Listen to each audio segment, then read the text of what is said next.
Você avisa então, Amanda, tá? Por enquanto está aparecendo aqui a imagem do vídeo, né? Já estamos ao vivo. Boa noite a todos e todas. Boa noite. Boa Agora é o noite, vídeo, né? Wilson. Primeiro, né, Pedro? Agora é o vídeo. Põe o vídeo depois do Tá, William entra. beleza. Tá bom.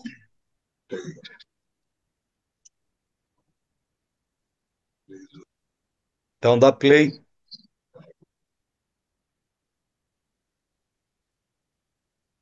Eita, só um minuto.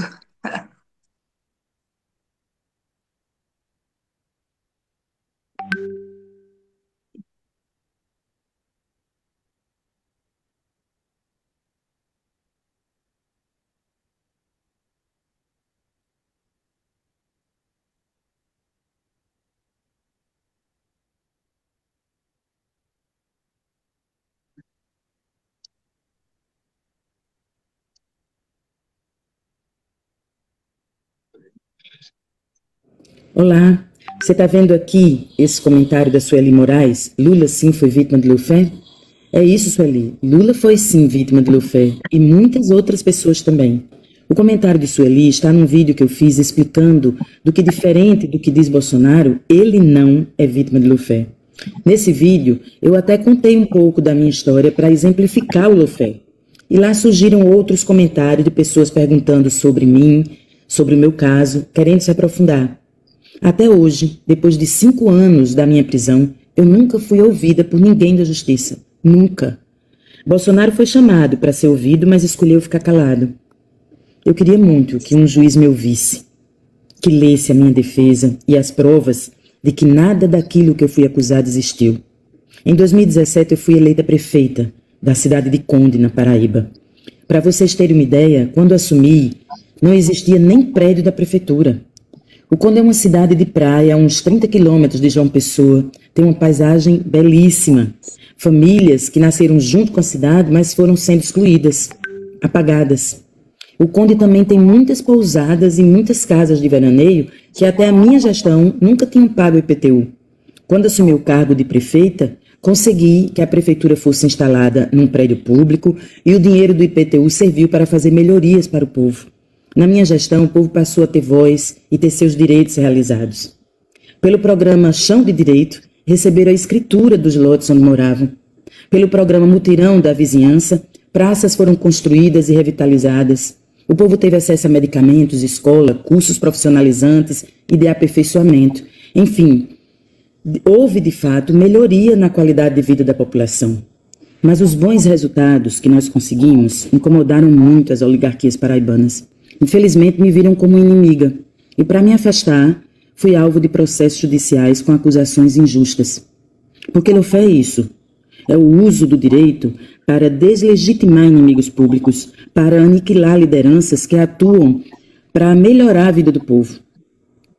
E isso é feito por meio dos processos judiciais abusivos e injustos.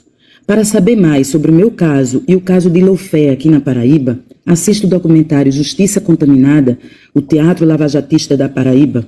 O link está na bio da minha página. Mas são muitos casos assim, viu? Eu queria lembrar aqui também o caso do reitor Cancelier da Universidade Federal de Santa Catarina. Uma história triste. Cancelier morreu de Lofé. O Lofé tortura e mata. Se você quiser saber mais um pouco sobre este caso do Cancelier, eu vou contar aqui no meu próximo vídeo. Aguarde, tá?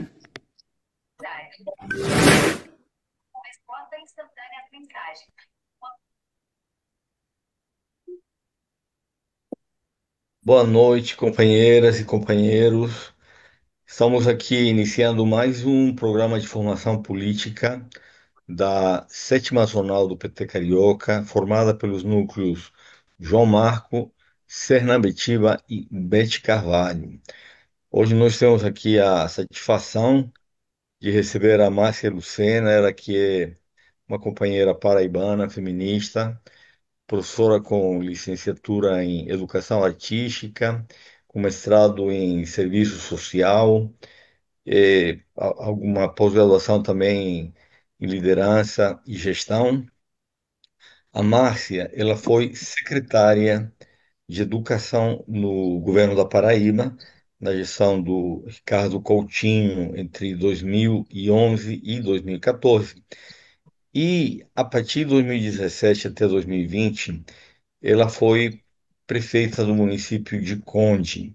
E assim como ela narrou nesse vídeo introdutório, naquela oportunidade, como prefeita desse município, do município de Conde, ela desenvolveu programas e políticas que beneficiaram a população originária de baixa renda, como o programa Olá Comunidade, Mutirão da Vizinhança, Chão de Direito. O que incomodou, como ela também disse no vídeo introdutório, as oligarquias paraibanas, que iniciaram então uma perseguição política contra ela através do lawfare, tendo ela sido vítima da Operação Calvário, uma operação conduzida pela GAECO, do Ministério Público do Estado da Paraíba, cujo alvo era o governador Ricardo Coutinho. Narrou, ela esteve presa, e é uma honra, então, nessa noite ter com a gente, Márcia, a companheira Márcia, tá? Então, convidamos você a fazer sua apresentação. No tempo que você achar adequado, nós vamos inscrever aqui as pessoas que queiram falar, ou perguntar, lembrando que este programa ele fica gravado no Facebook do PT Sernambitiba e também da Sétima Zonal, o que tem também um alcance importante depois da apresentação ao vivo, tá? A gente sabe também que você tem um compromisso que a gente vai ter que encerrar às 21 horas, então os companheiros que fizerem uso da palavra, depois a gente pede também que sejam breves, tá? Novamente, então uma honra, Márcia, com a palavra, por gentileza. Bom, boa noite, né? Uma honra também estar aqui com vocês, né? Algumas pessoas que estão aqui, eu já vejo os rostos, né? E estar aqui com o André Pisolato, para mim também é muito significativo, porque é desde que eu conheci essas duas criaturas que eu digo para mim mesmo o tempo todo, você não tem o que reclamar, porque a história deles é uma história realmente fora de tudo que a gente pode tolerar, né, e suportar. E eles estão aí, tolerando, suportando, militando, agindo, né? Então a gente vai seguindo esse modelo, né? Mas é uma honra estar com todos vocês e todas vocês aqui, também com quem está nos acompanhando, nos escutando e quem vai nos escutar depois, né? Para falar um pouco da Calvário, né, essa Operação Calvário, que é conhecida como a Lava Jato da Paraíba, né? Uma operação gigante, mas que na Paraíba ela teve uma especificidade, né? Ela tinha um interesse, né, de derrubar, de tirar da frente um grupo político, né, do qual eu faço parte, fazia e faço parte, né? E eu posso até dizer que, da maneira como eles pensaram e planejaram, eles tiveram sucesso, porque nós fomos presos, né? Nós cumprimos cautelares, mesmo sem nenhum tipo de escuta por parte da justiça, né? Ou de condenação de maneira correta por parte da justiça também, e tivemos a vida absolutamente destruída, né? A vida profissional, a vida política, porque eu tentei minha reeleição no Conde, né? E não consegui. Depois tentei para deputada estadual e também não consegui, porque em nenhum desses momentos a justiça pegou leve, né?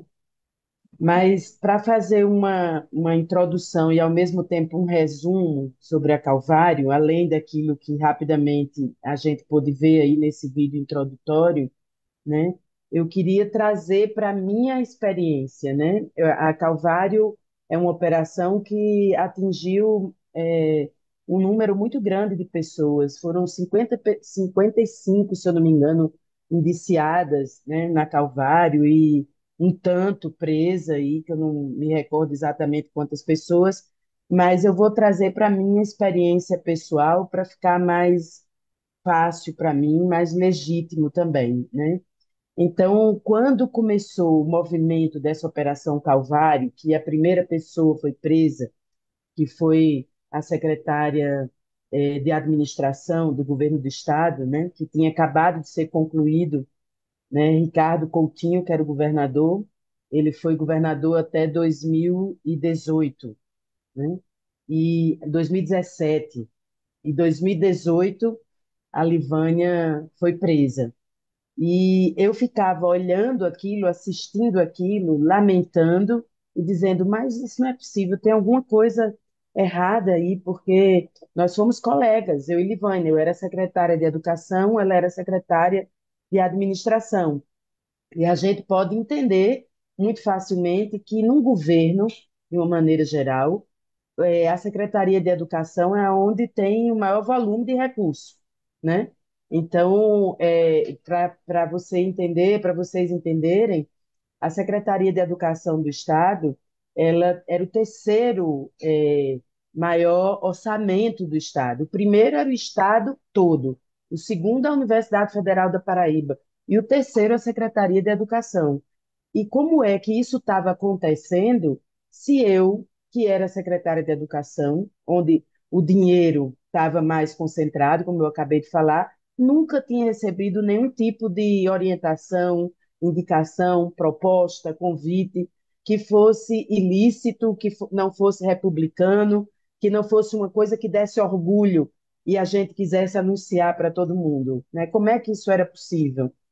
De todo modo, o que se falava na Calvário era da Cruz Vermelha, era uma entidade que lidava com a saúde no governo do estado e que foi uma saúde que saiu de uma situação absurdamente precária para uma situação digna, cheia de leitos a mais, de hospitais a mais, de atendimento que todo mundo destacava, elogiava. Eu dizia, como é que pode uma coisa dessa, né? Como é que pode um governo tão exitoso, né? Para vocês terem uma ideia, o governador Ricardo Coutinho, quando ele concluiu o segundo mandato dele de governador, né? Tinha 87% de aprovação, né? E o governo era um governo de realizações incríveis, assim. Para quem é do território da Paraíba, sabe e sente até hoje o efeito desse governo. Como é que você tem um governo desse, um governo de participação popular, de construção, de realizações assim que ninguém nem esperava? A Paraíba tinha mais de 50 cidades, municípios sem uma ligação com a capital por estrada, pra você ter uma ideia, né? E Ricardo, imediatamente, o governador Ricardo Coutinho resolveu esse problema. E isso, claro, resolve inúmeros outros problemas também. Então, foi um governo extremamente exitoso. E eu fiz parte desse governo na Secretaria de Educação também com um êxito incrível. Nós conseguimos unir a rede de educação, trazer uma identidade para ela e para vocês terem uma ideia, durante o período que eu fui secretária de Educação, a Paraíba teve o maior percentual de queda de analfabetismo de toda a história. Então, isso não é pouca coisa, né? Nós tivemos coragem para fazer muita coisa e fizemos. E eu olhava aquilo e dizia, como pode ser? Mas, de todo modo, como se falava saúde, saúde, saúde, eu nunca trabalhei na saúde, tinha sido secretária de Educação e nessa ocasião já era prefeita do município de Conde, então eu não esperava aquilo, né, de jeito nenhum.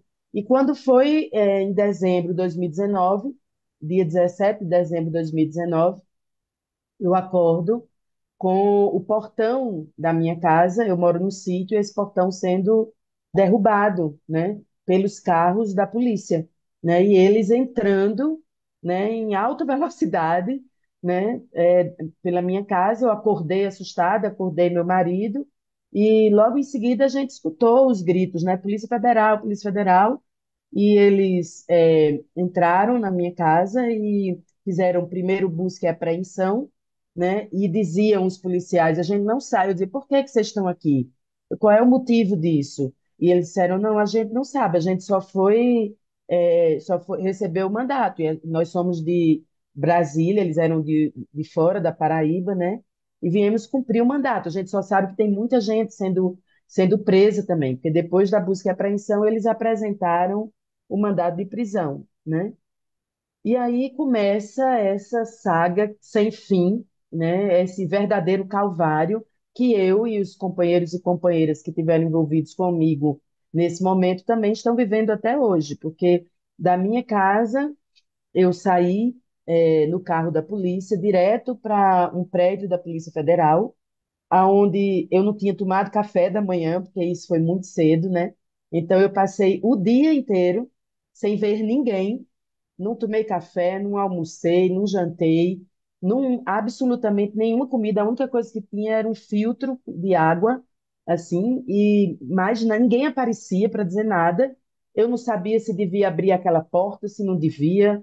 Eu estava sem saber o que estava acontecendo e como me mover diante disso. Até que à noite, né, eles disseram: venha com a gente, venha comigo. Então, daí nós entramos, e aí eu já encontrei outras pessoas dentro de uma van, né, porque nós fomos todos levados à central de polícia, né, para passar a noite na central de polícia. E nesse lugar, eu recebi pela primeira vez 13 páginas, né, dizendo o motivo que tinha me levado ali para aquele lugar, né? E quando eu li aquilo, aí eu disse, não, puxa, vai dar tudo certo, porque não tem nada a ver isso daqui. Quando eu saí de casa, eu disse para o meu pai, eu disse, fique tranquilo, porque isso é um mal-entendido e vai ser resolvido, porque eu julgava que eu ia chegar num local e alguém ia conversar comigo, um delegado, um promotor, sei lá o quê, ia conversar comigo e ia dizer, desculpa, professora Márcia, volte para casa que isso foi um engano, né? Isso, evidentemente, não aconteceu. Mas aqueles papéis diziam o seguinte, que eu estava sendo presa preventivamente, porque quando eu era secretária de Educação do Estado da Paraíba, no governo de Ricardo Coutinho, eu contratei para administrar as escolas uma OS que era ligada a essa OS, essa Cruz Vermelha, né? E que fazia parte de uma organização criminosa. E eu, de pronto, eu fiquei pensando, eu disse, poxa, que OS é essa? Eu nunca contratei nenhum OS, né? Nunca. E o próprio governo, na época que se falava nisso e tudo, tinha uma visão de que educação, né, era uma coisa que tinha que ficar na mão do Estado. Se fosse contratar um OS para a educação, era para reformas, pequenos quebra-galhos, coisas desse tipo, né? Mas o período que eu estive como secretária, não houve essa contratação. Então, quando eu passei 5 dias, assim, aí depois dessa noite, num lugar terrível, porque lá na Paraíba tem uma disputa de duas gangues, nem sei que chama assim, facções, e uma chama Al-Qaeda e a outra Estados Unidos. E curiosamente, no lugar onde a gente passou a noite, na cela que eu passei a noite, né? Era tudo escrito na parede, as mensagens da Al-Qaeda e dos Estados Unidos, e tudo feito com fezes, né? E muito sujo o ambiente, e não tinha cama, assim, era uma cama de cimento, né? Sem colchão, nada. Então, foi uma situação assim que eu ficava olhando e eu dizendo assim, eu não estou acreditando que eu estou vivendo isso aqui, mas ainda com muita certeza de que quando o dia clareasse, tudo ia ser resolvido. Mais uma vez, não foi. No dia seguinte, nós fomos colocados dentro de uma van para audiência de custódia, né? Tudo muito cinematográfico, tudo muito performático, né? E fomos para a audiência de custódia. Na audiência de custódia só tinha jornalista, televisão, rádio, blogs, essas coisas, né? Esse pessoal. E, na verdade, eles foram acompanhando todo esse processo mesmo antes da gente, né? Sabiam das coisas antes das pessoas que depois eram envolvidas nesse processo, nessa dinâmica. Na audiência de custódia, isso inclusive está gravado, o juiz lá que fez a audiência de custódia, num determinado momento, ele me perguntou: a senhora sabe por que está sendo presa? Aí eu disse: olha, ontem eu recebi uns papéis, eu li, mas eu não entendi. Eu queria entender por que que eu estou aqui. Aí ele falou: a justiça não deve nada, não é nenhuma explicação para a senhora. Quem deve explicação à justiça e à sociedade é a senhora pelos crimes que a senhora cometeu.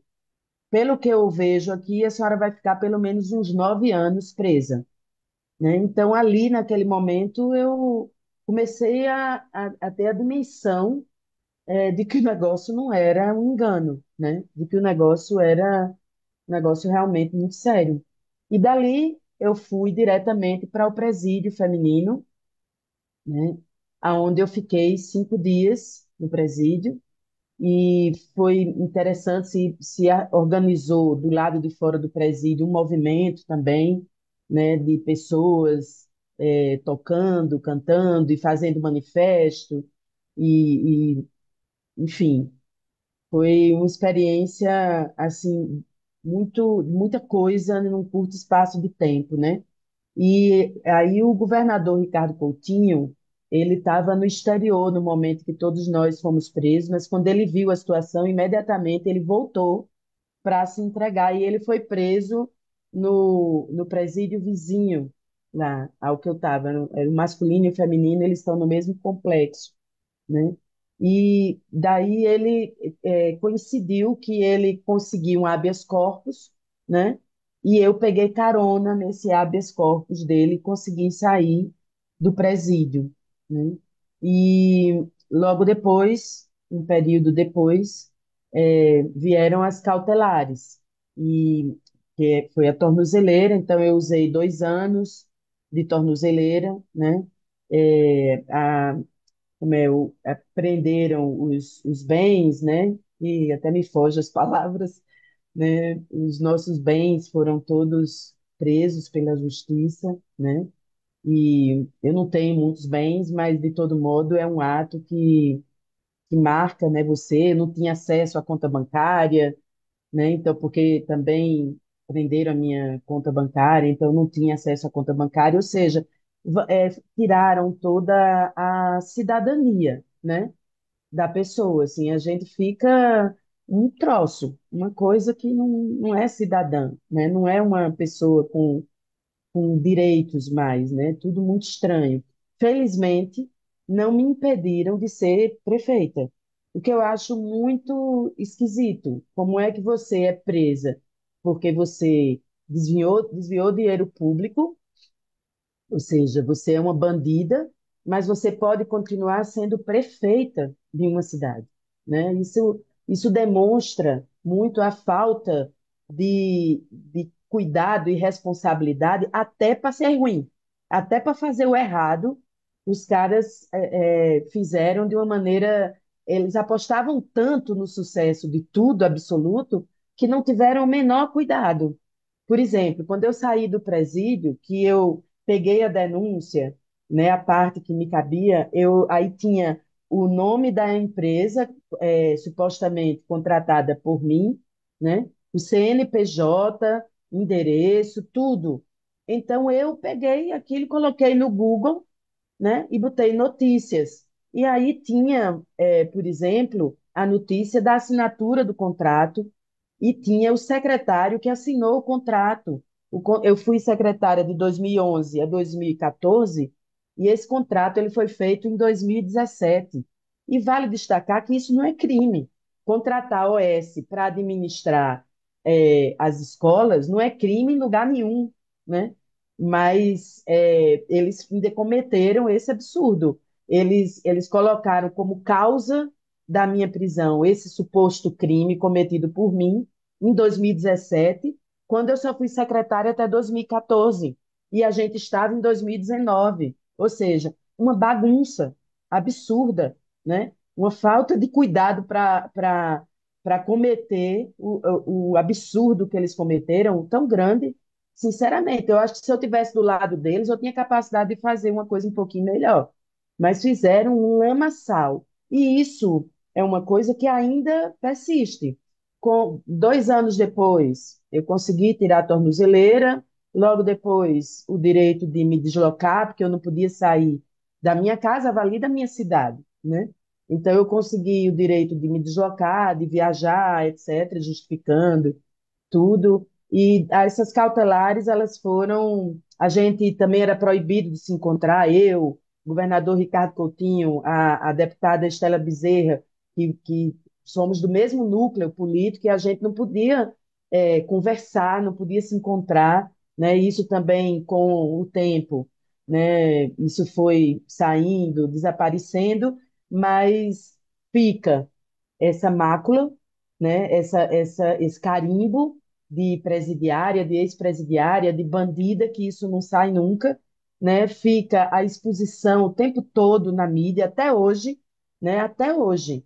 Hoje mesmo aconteceu uma coisa muito impressionante. Eu fui fazer um lanche no shopping, dei uma escapada, fui fazer um lanche no shopping. Quando eu saí, aí uma pessoa que estava no carro fez questão de passar por mim e fazer assim, né? Aí eu disse, isso foi para mim? Não é possível. Aí a pessoa continuou, botou o braço lá de fora e fez esse sinal. Aí eu estava atrás dele, encostei bem, aí vi que a placa era da Paraíba. Então, eu em Brasília, depois de tantos anos, saindo no shopping, a pessoa. Então, isso é uma coisa que não sai do seu universo, né? Mas, para ir já finalizando a minha fala, porque eu acho que o bacana é a gente interagir, né? O que eu acho que é mais intrigante, mais absurdo nisso tudo, é que essa situação, do nada, do não acontecer nada, persiste até hoje. Existe, por exemplo, uma grande confusão sobre a competência, né, de quem vai fazer, de quem vai julgar, né, isso daí, né? Essa dúvida sobre essa competência desse julgamento, isso atrasa todo o processo e tumultua ainda mais o processo, né? Pra vocês terem ideia, o principal processo da Calvário ele começou na segunda instância da Justiça Estadual, do TJ da Paraíba. Os demais processos, porque começaram a sair processo à torta e à direita, porque eles vão fazendo isso, né? Eles vão fracionando essas ações para poder ir tirando energia, é, vida, dinheiro, né? Tudo. Né? Eles vão secando você de todo lado mesmo, né? Então, isso daí, esses demais processos, eles foram para a primeira instância da Justiça Estadual. No meu caso, na Vara do Conde, a minha cidade, né? Aí o STF ele renovou o entendimento da competência, né, no que se refere ao fórum privilegiado, porque nós temos aí o ex-governador Ricardo Coutinho, né, que era governador, e aí diz que a ação vai toda para o STJ. Então, eu mesma eu fico super confusa com tudo isso. Eu nunca sei eu só sei que ninguém procura.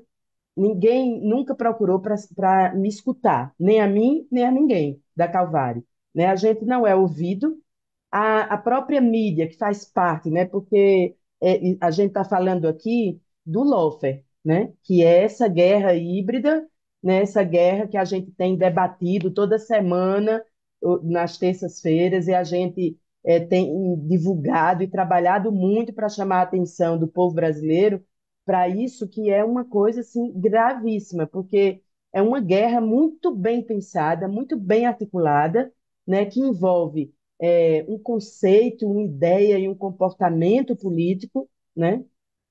Envolve o sistema de justiça e envolve a mídia corporativa.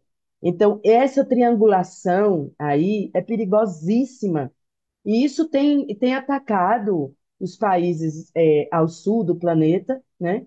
E o Brasil, a gente vê o Lo-Fi no Brasil desde a época do mensalão, né? Que está aqui Pisolato e não sou eu agora que vou explicar os detalhes do mensalão, porque é tudo muito profundo e eu escaparia alguma coisa para mim, mas eu sei que o mensalão ficou conhecido como mentirão, né? Porque foram 40 pessoas envolvidas de uma forma estapafúrdia, né? Do jeito que está sendo a Operação Calvário. Logo depois disso, a gente viu o que aconteceu com a presidenta Dilma. E depois disso, a gente viu o que aconteceu com o presidente Lula. E se a gente não abrir os olhos para isso, para esse histórico, né, de acontecimentos, e que eu tô citando alguns, mas existem muitas outras ações e operações absurdas, como a Calvário, como a Lava Jato, acontecendo e que aconteceram no Brasil, com várias pessoas como vítimas desse processo. Mas a maior vítima desse processo é a nação brasileira. A maior vítima desse processo é o povo brasileiro. Só tirando como exemplo o estado da Paraíba e a Operação Calvário, a gente pode imaginar que se Ricardo Coutinho, que foi um excelente vereador, um excelente deputado estadual, um excelente prefeito, duas vezes prefeito e super bem avaliado, e um excelente governador, quando ele é jogado fora dessa maneira, quando ele é atacado dessa maneira, quem perde é o povo, porque perde a qualidade das políticas públicas, né? Perde o olhar sensível, pronto, o olhar de prontidão comprometido da política, né? E a mesma coisa o Conde.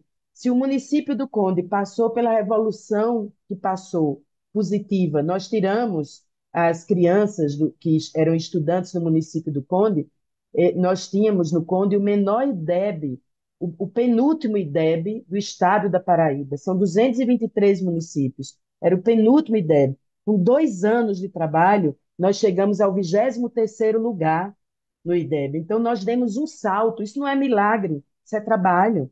Nós reformamos todas as escolas, todas as unidades básicas de saúde. Nós fizemos reformas no centro da cidade, nas unidades básicas de saúde, com concurso público nacional. Ou seja, nós revolucionamos a administração no Conde. Aí, então, quando eu sou impedida dessa forma, né, a continuar a minha vida política no meu município, quem perde é o município, quem perde são as pessoas daquele município. Então, é tudo muito grave, é tudo muito sério e é tudo muito parado.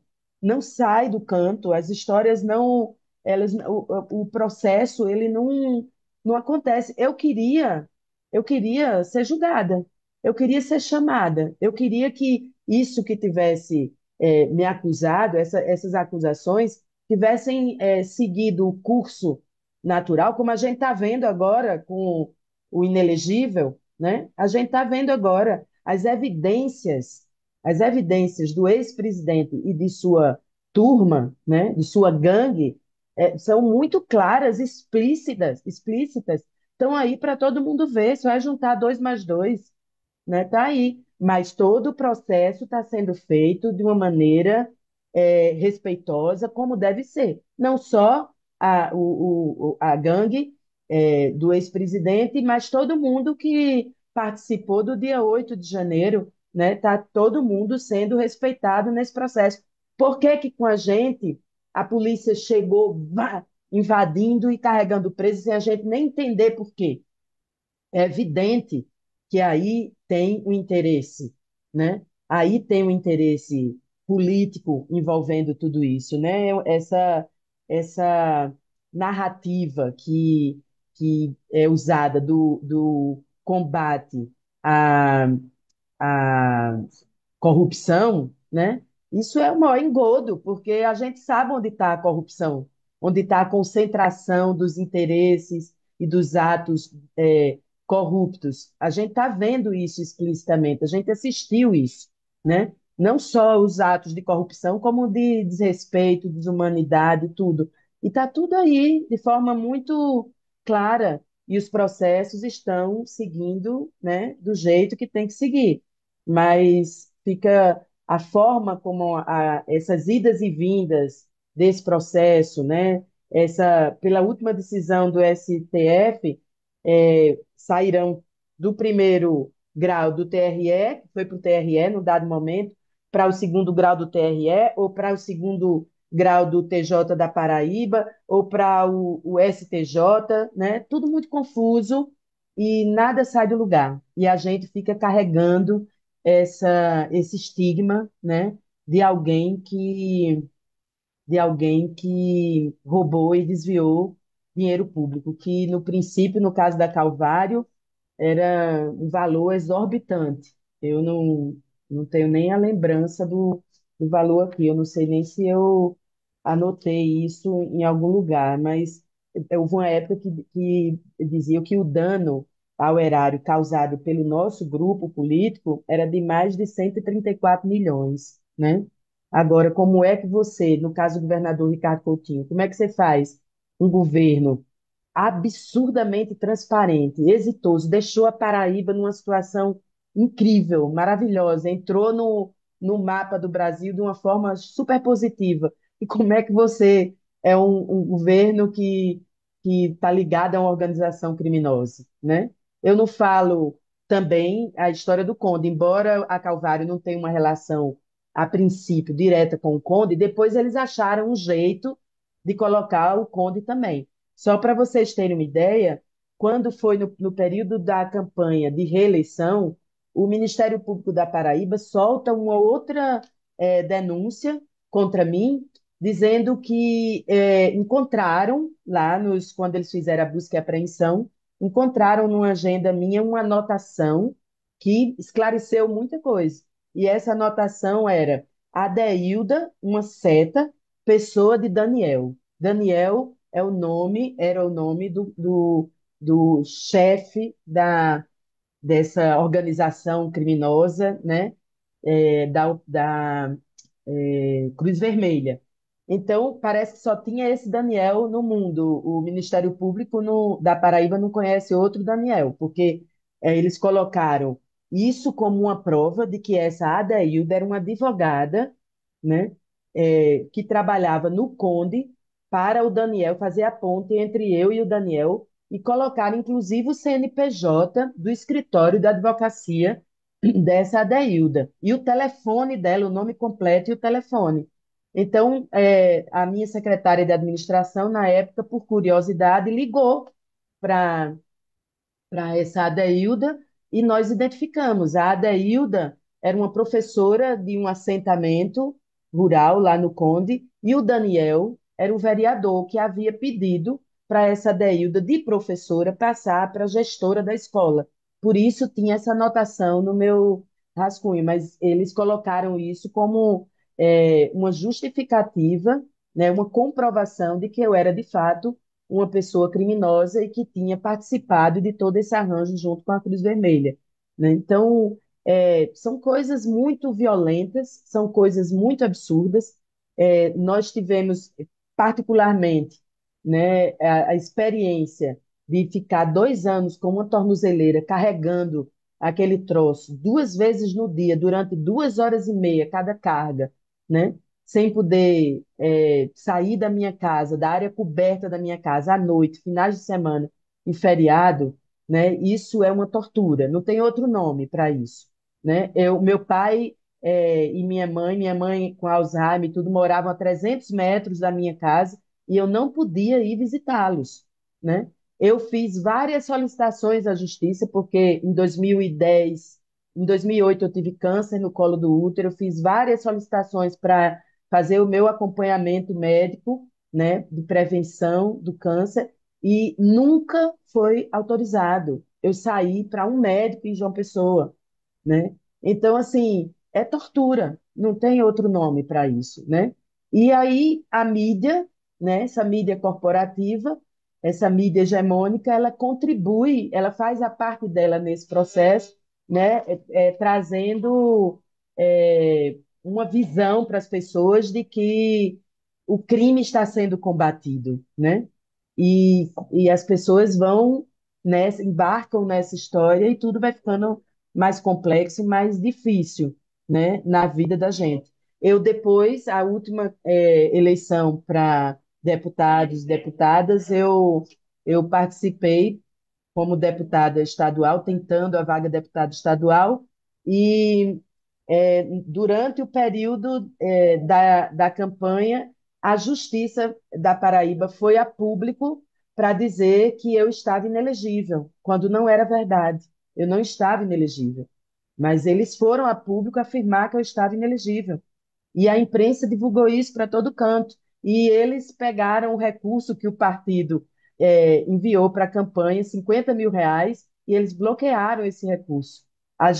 Eu entrei aqui em Brasília, né, e o resultado aqui de Brasília só saiu na quarta-feira, antes das eleições no domingo, né? Claro que não deu mais tempo, de se fazer nada, né? Então, assim, é uma perseguição, de fato, é uma perseguição, é uma tortura, e eu não sou a única vítima de processos como esse. São muitos e muitos e muitos. Se as pessoas que estão aqui nos acompanhando tiverem interesse de entrar no site da rede Lofé Nunca Mais, vão ver várias histórias reais, verdadeiras, né, das vítimas que estão aqui ombro a ombro com a gente, né? E isso tem um significado muito mais amplo a, do que a perseguição ou a destruição pessoal, né? Porque, como eu disse no início, isso é a destruição de uma atitude política, né?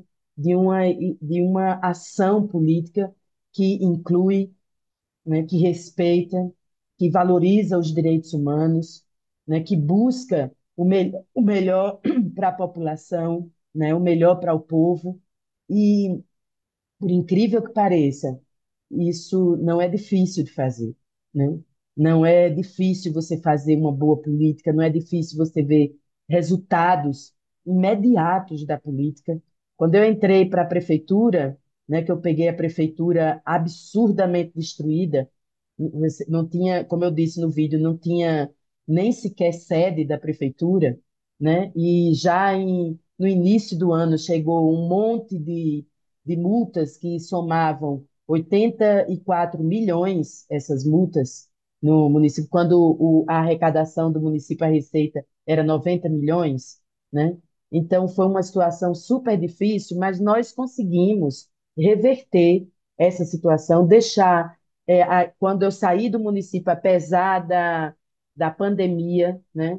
Apesar também nós tivemos um surto de malária, né? Apesar do presidente ser o presidente Jair Bolsonaro, né? Apesar de tudo isso, nós conseguimos realizar tudo o que nós planejamos, muito mais do que nós planejamos, do que nós nos comprometemos no plano de governo, e eu ainda deixei o município com 43 milhões em caixa, né? Ou seja, eu peguei o município destruído, não tinha um documento, um papel para me orientar, absolutamente nada, porque foi tudo queimado.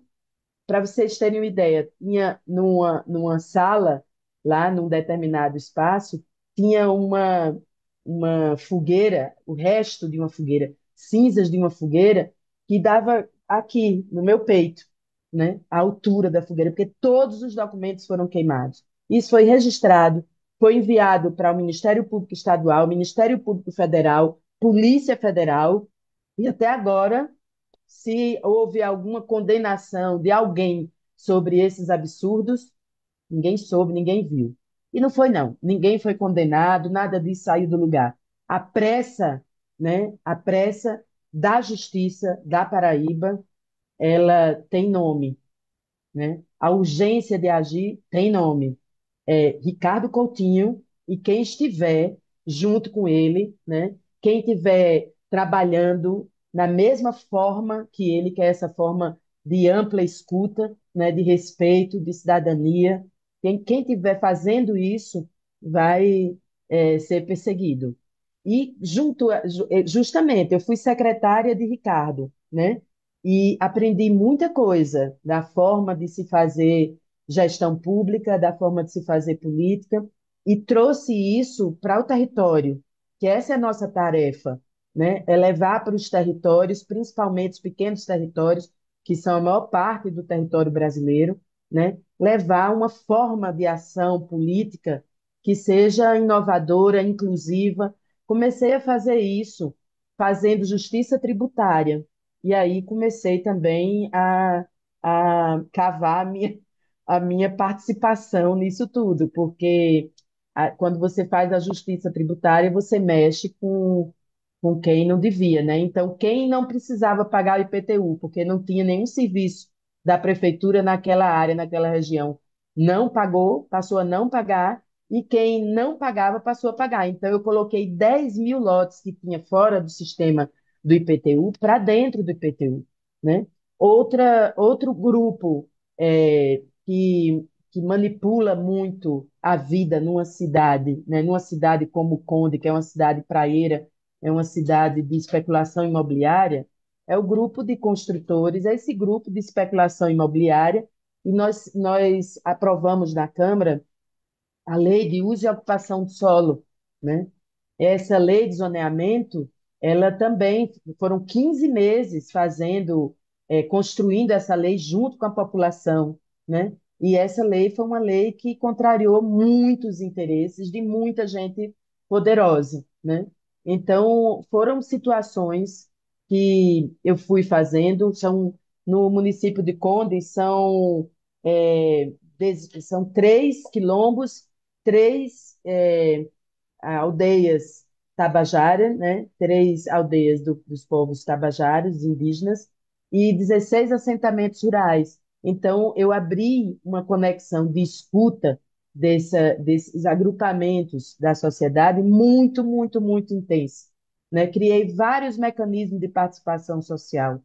Então, isso tudo contrariou muita coisa, e eu acho que agora o que a gente pode enriquecer essa conversa aqui é abrir para vocês se colocarem, abrir para perguntas, para as nossas conversas, e aí a gente vai aprofundando algo que porventura tenha me passado. Antes do vídeo, eu gostaria aqui de registrar para a companheira Márcia nossa admiração. eh, assim, a gente se solidariza com o que você falou, pelo seu sofrimento e o de outros companheiros também. Aqui está Obrigada. também com a gente o governador Ricardo Coutinho, Ai, que de quem bom. você falou tão bem, do ponto de vista político, profissional e companheiro desse calvário também. Uhum. A gente também fica muito sensibilizado pela história do companheiro Pisolato, da companheira Andréia, que eles, todos vocês, não foram, continuam sendo vítimas de uma trama que, como você bem disse, tem por objetivo e se originou com o objetivo de destruir as conquistas do povo trabalhador brasileiro.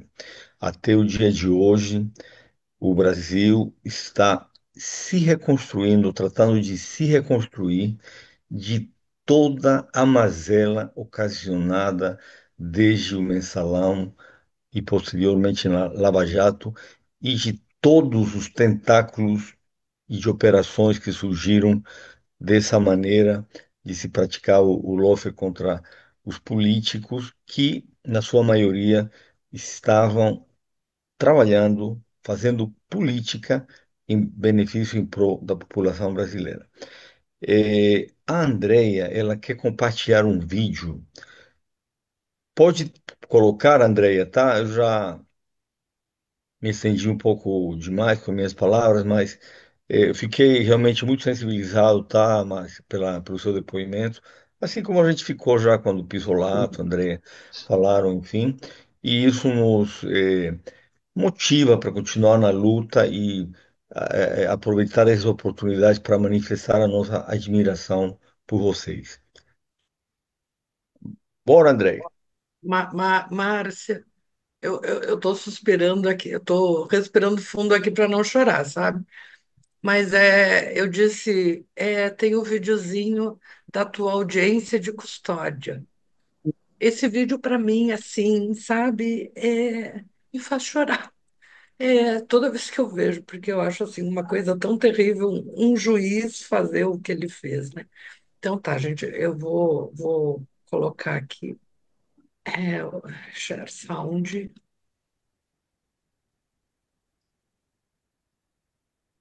Ah, vocês. Peraí, eu tenho. Deixa eu aumentar aqui a coisa. Vocês estão vendo, né? Ver se dá para ouvir.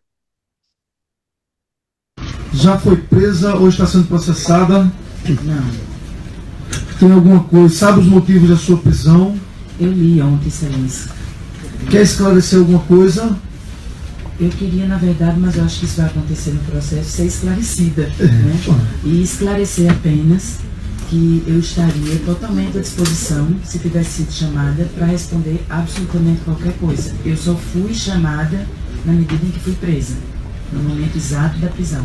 A senhora foi chamada exatamente para esclarecer alguma coisa. Não é o judiciário que tem que esclarecer nada para a senhora, não. A senhora inverteu as coisas, né? Mas a senhora que tem que esclarecer, não só o judiciário, como a população. É isso. Eu acho que É isso, muito, muito cruel, né? desculpa eu cortar, eu acho que isso fica bem claro, que é essas castas no Brasil, a casta do judiciário, a casta dos militares, eles acham que são tutores da sociedade. Eles acham que eles estão acima do bem e do mal e que tratam todo mundo à moda dos feitores, dos donos de senzala. É assim que age o judiciário no Brasil, tudo quanto é lugar. É assim que age os militares no Brasil, as castas. E impõe, inclusive, como a anistia do golpe militar de 64, tutelada. Nós só vamos anistiar sob determinadas condições. Se os torturadores forem. Quer dizer, eu não consigo mais, assim, eu saí de uma conversa há pouco, inclusive, com o Roberto Amaral, eu não consigo mais entender quando é que a gente vai ter autoestima. Porque isso é visão de colonizador. O povo é no chicote. E eles mamatas, né?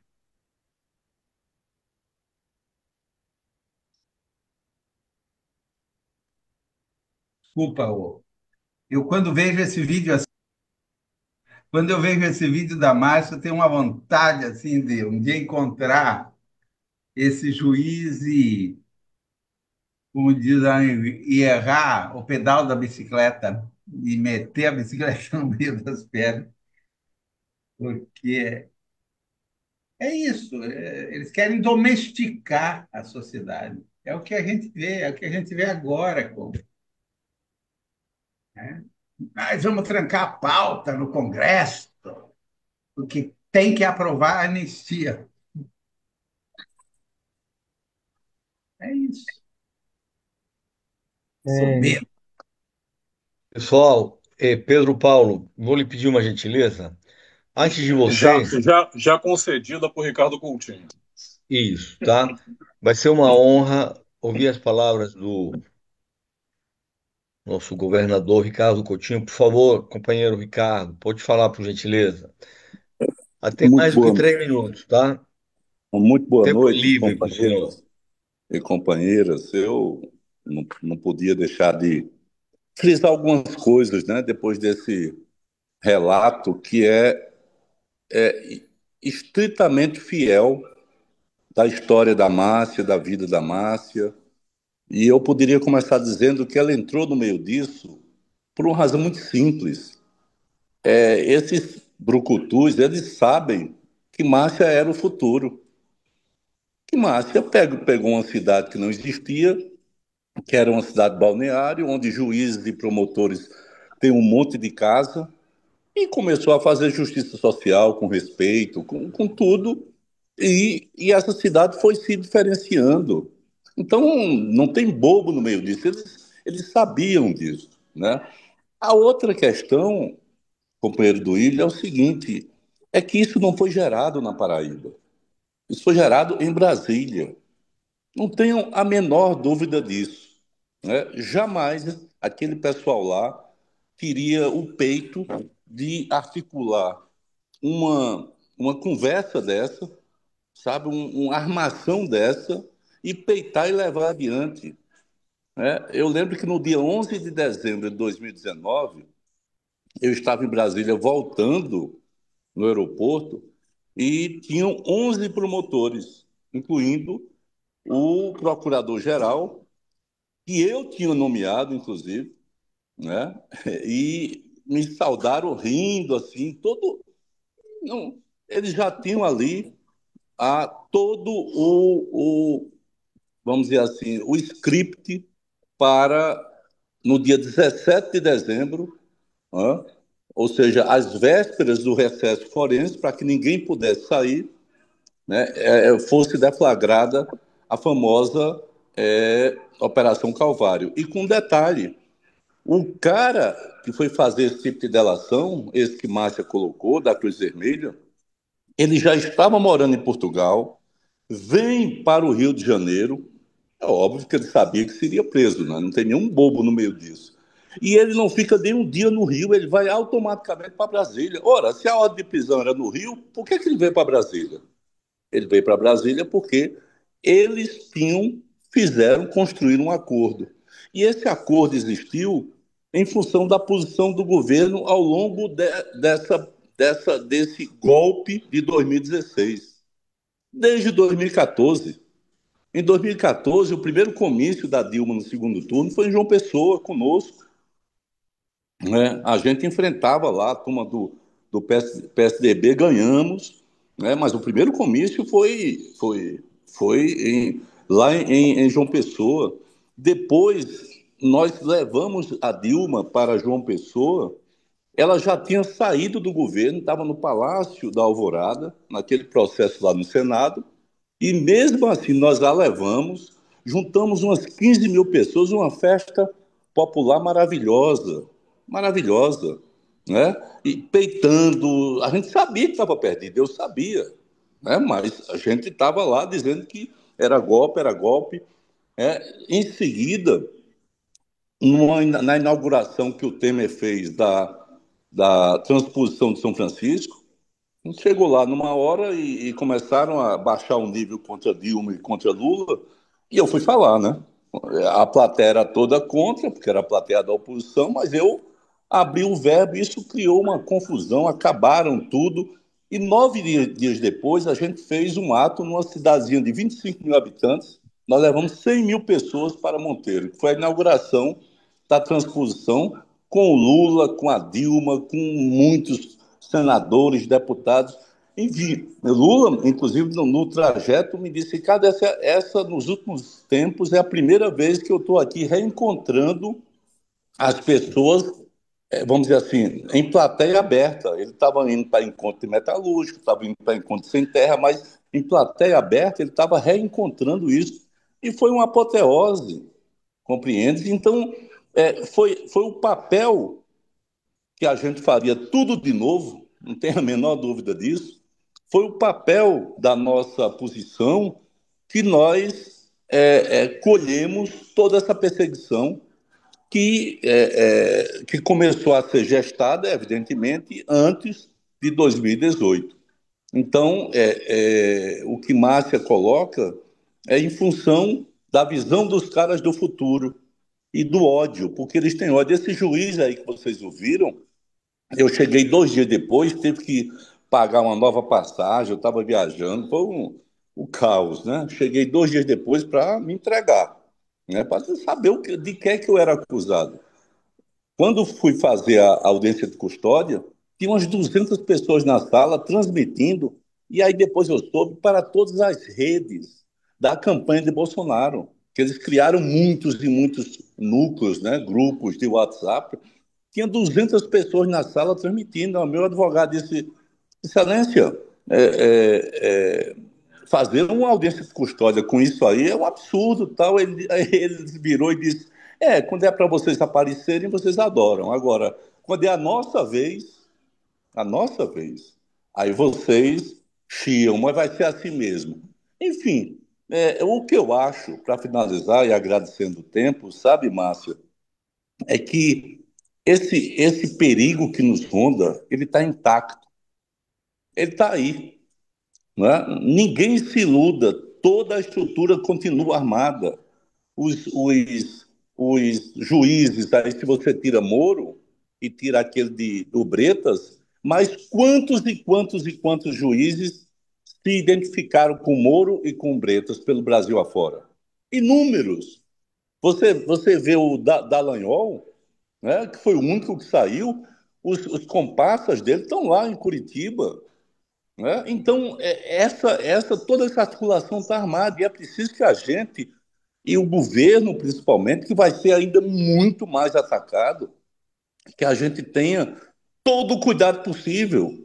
A gente precisa trazer esse tema para a pauta. Eu não diria do governo, mas a pauta política para que isso jamais volte a se repetir. Eu não falo por mim, não falo pela Márcia, eu estou falando pelo Brasil inteiro, porque o que nós pagamos com o lavajatismo, nas suas diversas expressões, inclusive estaduais, é abominável. A gente quebrou um país. A gente que eu falo eles quebraram um país.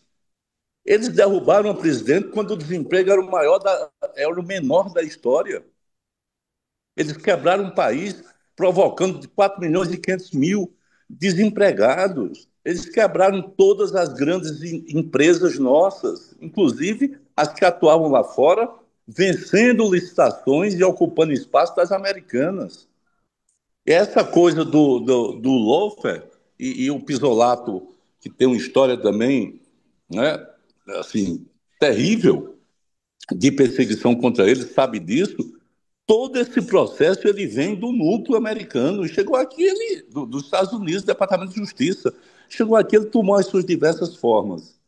Então, eu penso, queridos companheiros e companheiras, que a gente tem que ter muito cuidado. É preciso pautar isso, é preciso que o Congresso paute. Não era nem o presidente Lula, é o Congresso. O Congresso tem que pautar isso. O Congresso não pode deixar um facínora como Moro posar de senador. O cara traiu, o cara corrompeu a justiça. E é senador, um venerável senador, né? Então minha solidariedade, Márcia, eu sei como, até mesmo porque Márcia nesse interim perdeu o pai, o professor Everaldo Lucena, que tinha sido secretário de Educação na Paraíba, ela foi também, e que passou pela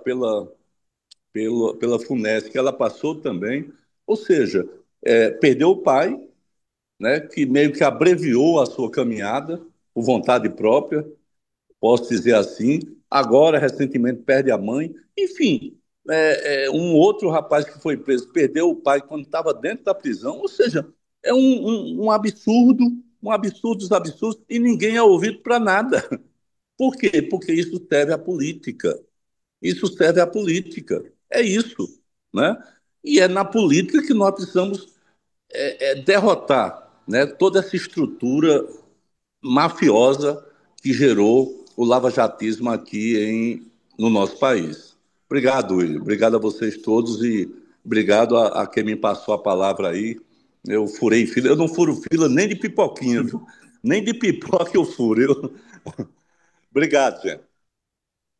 Obrigado a você, governador Ricardo Coutinho, uma honra para esse nosso programa de formação política, ter tido a sua presença, estar tendo a sua presença e da Márcia. Pedro Paulo, muito grato por deixar o nosso governador furar a fila da pipoquinha. Vamos lá. Antes de me dirigir à massa, queria me dirigir ao governador Ricardo Coutinho, porque aqui no nosso programa de formação, nós estamos pautando a oferta.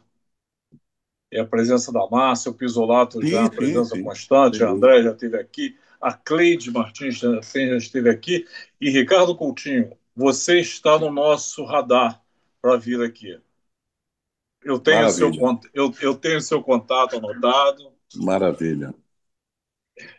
e nós vamos fazer um contato para marcar uma data para você vir aqui também colocar essa sua história, porque isso está na nossa pauta. Márcia, o Ricardo já adiantou um pouco e eu gostaria de saber como é que ficou a vida da tua família com isso tudo. Teus pais, teu marido, filhos, o que que aconteceu com a tua família nesse período? Foi um desmantelo, né? Porque a minha mãe, ela estava no início de um processo de Alzheimer, né? Então, eu até, às vezes, eu fico pensando, ela morreu esse ano, agora em janeiro, mas às vezes eu fico pensando que se minha mãe tivesse de prontidão na sua essência, né? Esse promotor, esse desembargador, esse juiz, eles, eu não sei o que é que tinha sido dele, não, porque ela tinha ido para cima mesmo, né?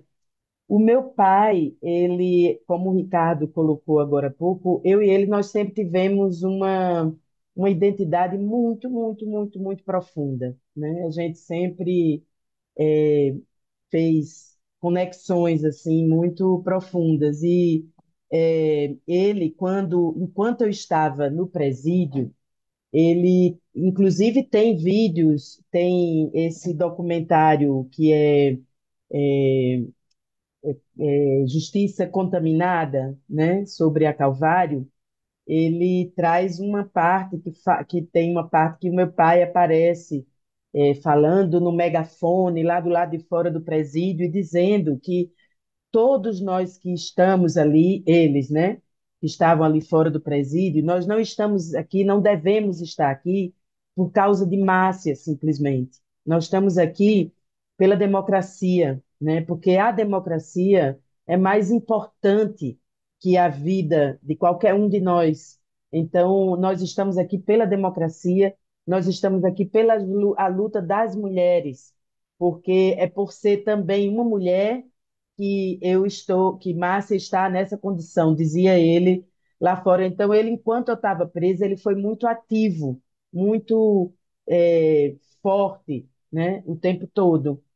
Mas depois que eu saí e quando eu coloquei a tornozeleira, né, então eu percebi que isso foi demais para ele, porque meu pai, na trajetória de vida dele, em 64, ele e por causa da irmã que trabalhava com a metodologia de Paulo Freire lá na Paraíba, ela e mais três amigas tinham um instituto, uma coisa que elas faziam também alfabetização de adultos e esconderam o material na casa do meu pai, né? Aliás, ele levou para esconder lá, fez um quaradouro, não sei o quê, e foi denunciado pelo vizinho. O exército foi lá, levou meu pai preso, passou só um dia preso, mas minha tia ficou presa e teve que fugir, fazer todo aquele percurso que os políticos, os artistas fizeram em 64, né? E viveu fora do país até a morte dela uns anos atrás. Então, a prisão para o meu pai, eu percebi que ela tinha uma simbologia política, né, que não ressoava numa coisa tão negativa para ele, porque ele sabia a dignidade da filha dele, ele sabia o que é que tinha por trás ali. Mas me ver em casa, com uma tornozeleira na perna, né, eu acho que isso foi muito pesado para ele. Isso foi uma coisa insuportável para ele, né?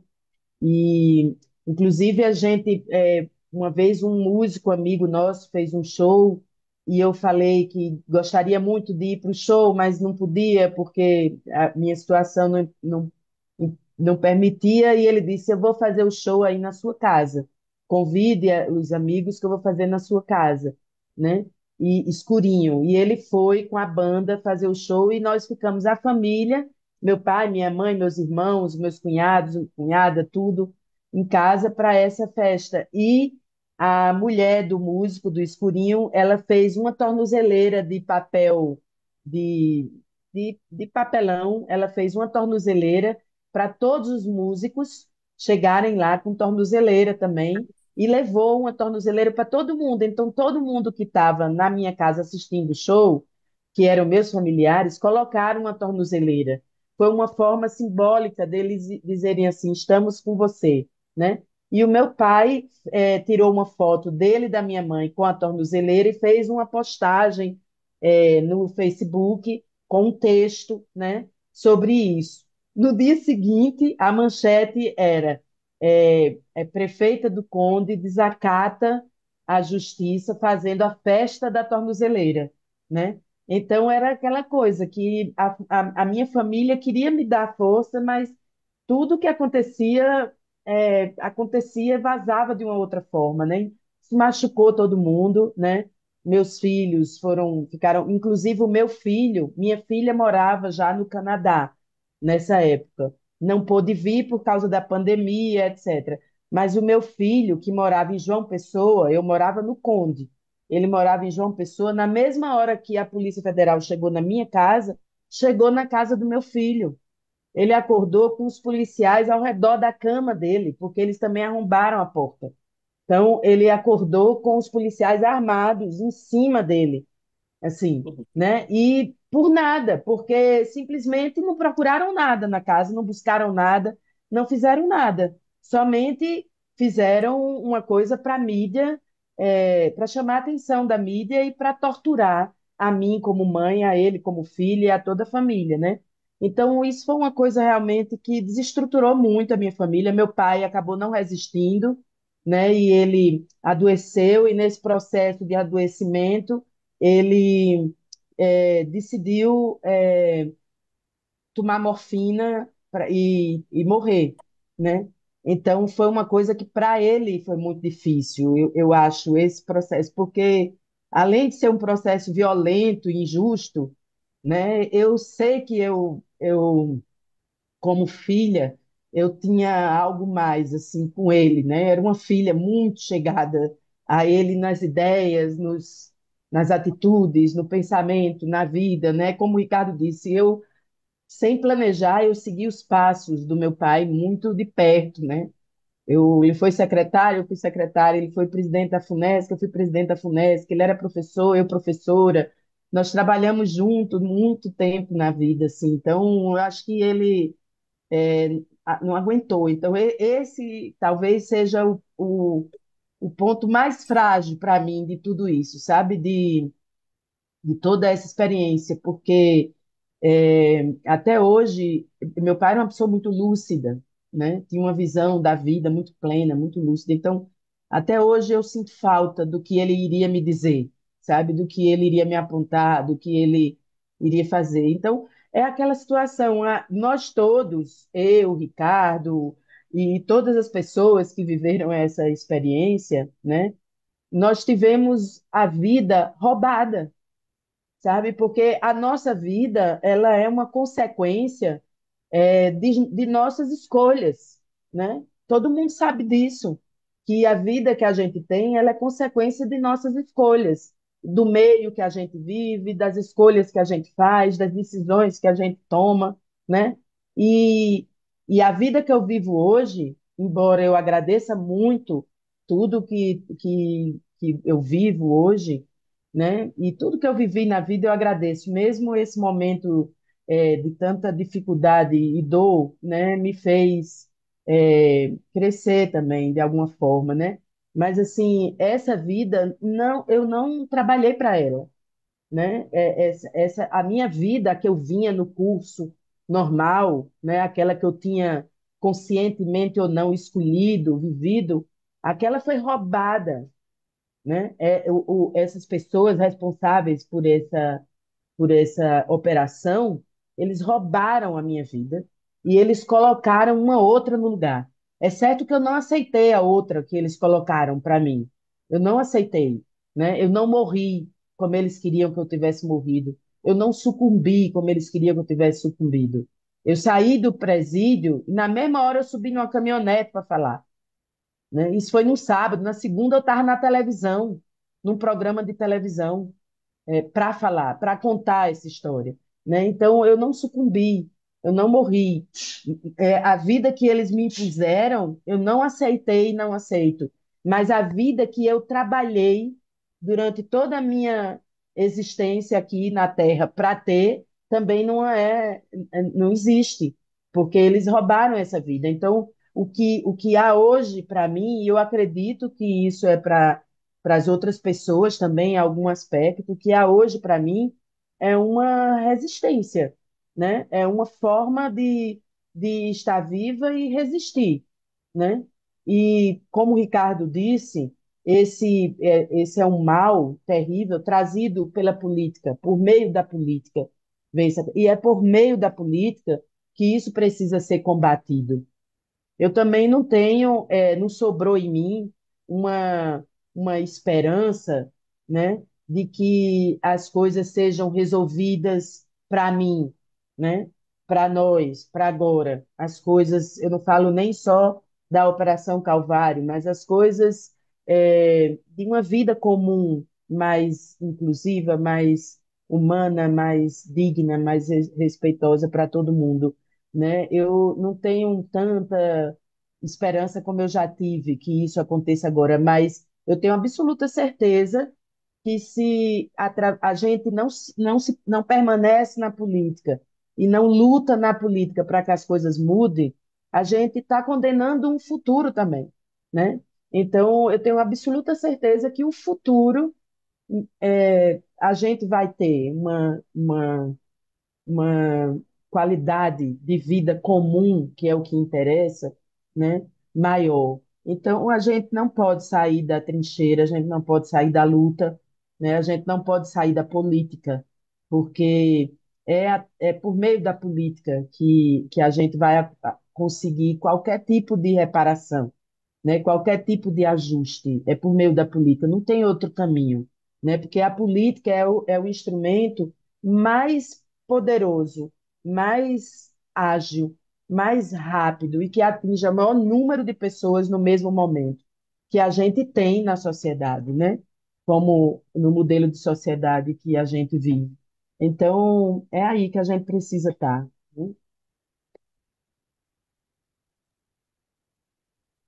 Pessoal, tem mais alguém que queira fazer uso da palavra, que queira fazer uma pergunta?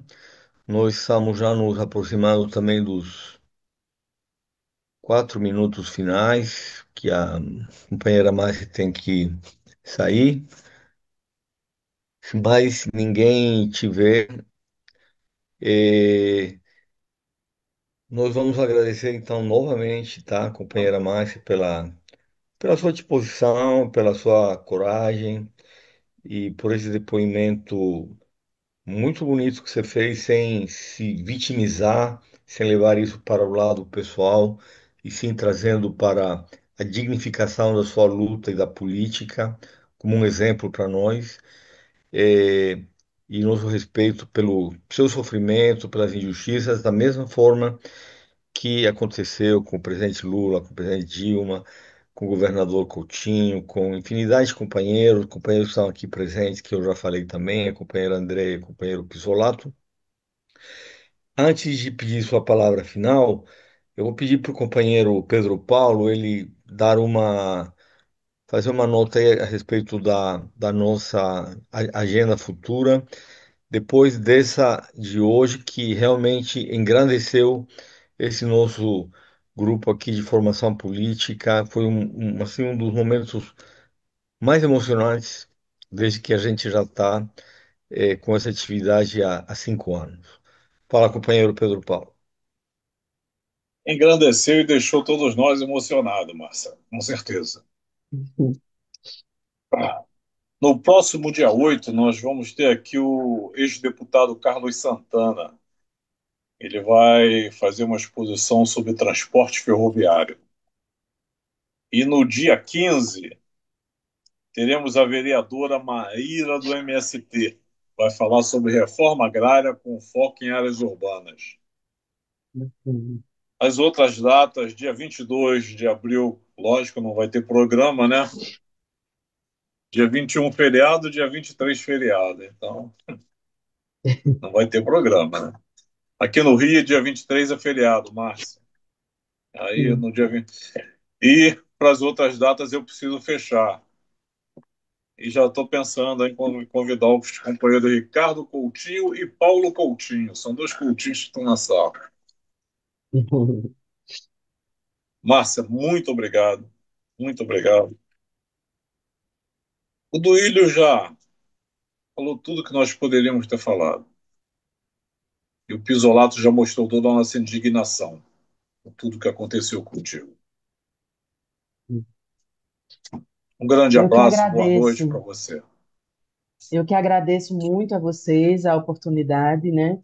É sempre importante a gente estar se despindo, né? E mesmo que todo esse processo suba, né? Também aqui e volte de alguma maneira, né? Ele precisa ser falado, refalado, o tempo todo, porque o silêncio sobre essas coisas não ajuda a ninguém e a nada, né? Eu mesmo, eu acho que o caminho da fala que eu encontrei logo no início foi o que me ajudou, a mim e a minha família, né? Arranjar um jeito de envolver meu marido também nessa história. Enfim, é sempre vão cavando, né, para você ficar num buraco cada vez mais profundo. E, e o que me resgata é justamente falar mesmo a respeito, né? Porque todo mundo precisa saber disso, né? Saber que essas coisas estão ali, que elas acontecem, que como o Ricardo falou, esse pessoal tá vivo, tá aqui, cheirando no nosso cangote, soltando baforada aqui o tempo todo. Qualquer deslize nosso, eu digo nosso, é mais o país mesmo, o governo, tudo, né? Eles vão vir de sola também novamente. Então é muito importante espaços como esse, é muito importante a formação política estar tratando desse tema, as pessoas que estão lidando com formação política estão tratando desse tema do lawfare, né? A gente precisa ampliar muito essa discussão, né? E todo mundo ficar entendendo e sabendo a respeito disso, porque a política como um todo ela precisa passar por uma reformulação, né? As pessoas precisam abrir novamente o ouvido, os olhos e o coração para a política, e a gente que está envolvido nesse processo político, seja como candidatos ou como coletivos ou enfim, de que maneira for, a gente que está envolvido nesse processo, a gente precisa descobrir um novo caminho de falar com as pessoas sobre política, né? A gente precisa descobrir isso. E é em exercícios como esse que a gente vai descobrindo. Então, eu queria agradecer muito a vocês e parabenizar demais por essa atitude, viu? Muito obrigada, estamos juntos. Que bom que vocês existem.